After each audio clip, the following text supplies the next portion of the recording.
Okay, I just wanted to take a quick moment and talk about the THMG 304 Communications and Technology and Tourism course. This brief video will provide you a little bit more detailed information about what you can expect from this course.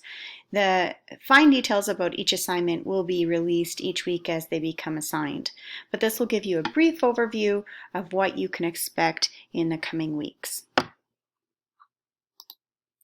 So obviously this is your January 2021. It's called your spring semester. So this course, you are called WU006. You are the sixth cohort to come through the Tourism and Hotel Management program here at the College of New Caledonia. It is a 3-credit course, so it is one of the core subjects, and is to include approximately 45 hours worth of lecture and activity work outside of your assigned homework. So because this is online, you won't have a full 45 hours of lectures, but your reading and studying and lecture time should equal approximately 45 hours. All your weekly lectures will be posted online through Moodle, so they will get released before Monday morning of each week. The office hours. So office hours are really important. I encourage you to take advantage of them when you're working on your assignments and you come up with questions. Your questions, I always encourage students to try to find answers before they come to the instructor, because by the time you come to me, you have a really well thought out question, meaning that you've tried to work through it and problem solve on your own, and then you come to me and we work through it. And so I do have office hours. You're welcome to drop in anytime on Monday and Thursday between 9:30 and 11. And these are virtual office hours, so they're through a Zoom link in your Moodle shell. So on your Moodle shell, you'll see an office hours tile. Click on there, you'll see one link for Mondays and one link for Thursdays. So every Monday between 9:30 and 11, I will have a Zoom room waiting open. You may need to wait in the waiting room if I am with another student. So if I'm with another student, I won't always allow you access right away. And you may need to wait 10 minutes or so or 15 while I wrap up with a previous student discussion. I will try to message you to say, I'm with a student, please wait. But just be patient. Wait about 15 minutes before you give up. But most times this should work quite easily, and we'll get to you. Just like as if you were outside of my office and I was with a student, you just wait until I'm finished.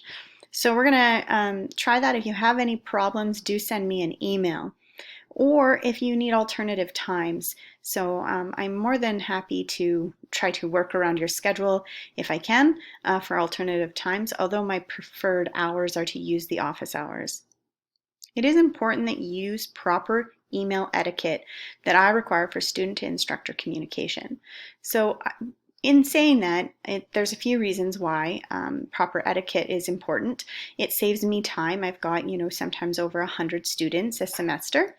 And so I'm going to go through a few things that makes it easier for me to identify what your question and what course you're in so I can help you quickly. Second thing is, I'm a professional in your industry here in Prince George, so I think you're building your professional network and practicing proper communication in English with your instructor is a great way to grow your professionalism. So we're going to be asking you to use I will be asking you to use certain etiquette in your emails that help us be more efficient, but also to improve our professionalism. So here's just an example of one of the emails I got from a student that makes it challenging. So this is missing some key information. It doesn't have a clear subject line. It doesn't really talk about what class this is referring to. Who is this even from? If I don't know this email address, then I'm going to not know who this is from. And it's got some grammar challenges. So I encourage you to make sure you proofread your emails before you send them. But this email does have nice salutation. This is a very nice student.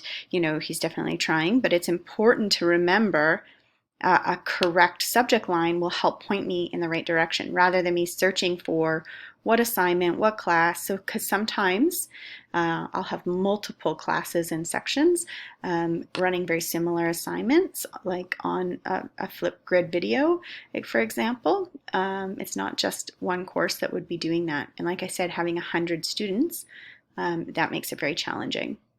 And also the fact that we have not met in person makes it a little bit harder for me to remember all the details about my students, although I'm going to do try to do my best. So here's a more appropriate email that I'm looking for, an example for you. You can see in the subject line that they've started right off with their course information. And they've even went in their subject line what group they're in and what they're talking about. So if you can include that in your subject line, so your course name and number, what group you're in, and maybe the topic, right in your subject line, this saves me a ton of time and it makes me more apt to be able to help you answer your question. You know, they've got a really nice salutation. It sounds super professional, a great thank you at the end, and her information. So it's really easy for me to get in contact with this student and help them with their question, meaning it's easy and quick for you to get answers to the things you might be struggling with. So please do follow those email tips of etiquette. Your subject line is a huge part of that. Being really polite, using a dear so-and-so instructor, hello instructor, some sort of hi, how are you, and some sort of thank you, sincerely, have a nice day, just really goes a long way in building good communication. Okay, so what is this course about? This course is really around technology and the roles that it plays in the tourism industry.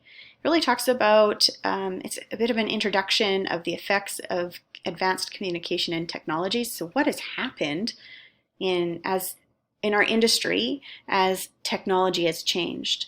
So there's quite a shift in the last 20 years, and it's very interesting. And also looking forward in the last year, now we're delivering in various meetings through things like Zoom platforms, Microsoft Teams. They're changing the way we're doing business, and that's just due to COVID made us pivot and shift really quickly to utilizing those online tools that were available. So that's just a quick example of the things that we're going to be exploring. We're going to be talking a little bit about spreadsheets, presentation software, web browsing techniques, just to give you a little bit more of an online understanding. We'll be talking about how tourism utilizes blogging, podcasts, webcasts, virtual reality, augmented reality. As they start to grow our industry over the last 5 years, what kind of impacts have these tools had in our industry? And we're going to be experiencing them ourselves with your own blog posts, creating stories and experiences. We will have I'm going to try to include a variety of different learning techniques online, such as forums and assignments and online utilizing these techniques. You may need to do some online research yourself. So if you're having a hard time with utilizing a technology, or you've tried a new platform or app, I'm going to be encouraging you to get a little uncomfortable, try some new things, and I'm probably not going to spoon feed you the answers. I'm going to be encouraging you to find some of those answers, considering that there's so much data out there to help us find our way through utilizing this variety of technology that's available. So it's important that we learn those problem-solving skills to utilize the variety of platforms and softwares that are out there. So being a little bit self-taught and utilizing the data that is available. Course objectives. So I think we have 12 in this course. We're going to be talking about starting with a bit of history and concepts and the nature of communication and technologies and the importance that they've played in tourism. We've been talking about maybe some responsibilities, challenges with using e-commerce. We're going to explain how we use technology to manage our businesses in a variety of different tourism operations. We're going to be identifying current technologies in the industry and the roles they play in tourism management. And we'll be talking about customer relationship management softwares and database systems and how they're advancing and keeping us competitive within our industry. We'll be talking about information communication technologies, computer reservation systems, and global distribution systems. Hopefully giving you a bit of idea of all the data that goes on behind the scenes within our service industry. We're going to be creating blog posts, webcasts, podcasts for tourism products, understanding the role of smartphones and social media. That's something that students are usually very easy to connect with. We'll be assessing technology trends in tourism, such as augmented reality and storytelling techniques, which are really becoming an interesting trend that you're seeing in our industry over the last 5 years. We'll be talking about the responsibility to support business strategies, operations, and decision making, and using technology to do that. How do we make strategic decision-making processes with this information that's available to us? And at the end, discussing ethics and social responsibility when utilizing information created through the data that we collect in our industry. So those are the 12 big topics that we'll be talking and breaking down over the coming weeks. You do require this text. This course is not very many of your courses are fundamentally built around a text, but this one is. I encourage you to get this available online. If you are located here in Prince George, there are a few copies, I think 3, available for short-term reserve, which means you can take them out for 2 hours at a time and read them in the library at the College of New Caledonia. So if you don't want to buy the text, you can go to the library every week and read your chapter, take some notes, get a brief understanding of the topic. I encourage you to do this. If you don't have the text, you will feel lost. You will struggle in your grade. If you have the text, the week that it's leading, you read through the chapter, and then my lectures augment or support the information that you've reviewed briefly in the chapter. And then usually the activity asks you to apply that information. So by having it 3 times in front of you, we find the student success rate much higher. So this is a really important piece. I encourage you to look for this 3rd edition Tourism Information Technology. You can buy it online, you can buy it at the bookstore at the College of New Caledonia, or you can use the short-term reserve in the physical copies. You just have to go to the desk at the library if you're located here in Prince George. Okay, so this is the one that people are the most interested in. What are we going to do in this course? We are going to have 5 online learning activities, each worth 3% of your grade. So you'll see them kind of pop up throughout the semester to support your learning. You will have 3 quizzes, each worth 10% for a total of 30%. They will be online Moodle quizzes. They will open up at a certain time and close. They will be a variety of questions from multiple choice to matching to fill in the blanks and an essay question at the end of each Moodle quiz. You'll have an individual project presentation which is worth 20% of your grade. This project will have multiple components to it and build to one presentation of all your findings. So we're going to work on it. We're going to do a couple pieces where you're going to get my feedback, and then you're going to put it all together in a final presentation that will be graded by me. We're going to do 2 blog posts worth 5% each, and you're going to respond to a minimum of 1 other of each of those blog posts for a total of an additional 5%. The blog post portion of this course is worth 15% of your grade. And at the end of the course, we're going to put together all the activities we've done and make your own e-portfolio. So I'm going to have a link in this week's resources learning page below these videos, instructional videos, that is going to talk about your e-portfolio, what is an e-portfolio, and I'm going to provide some examples for you of student examples. So these are some of the students that have submitted some e-portfolios I'll be sharing with you. So they will be on this week 1 learning page. If you keep going down, you'll see e-portfolio examples. You'll also see blog post examples. So just to get you thinking about what you're going to be creating for this course. So a really important part of student work here at CNC is learning the academic expectations. And this is your first semester. So academic expectations here in British Columbia, we really take plagiarism seriously. Plagiarism is when you showcase work or main thoughts or ideas as if they were your own without referencing where they came from.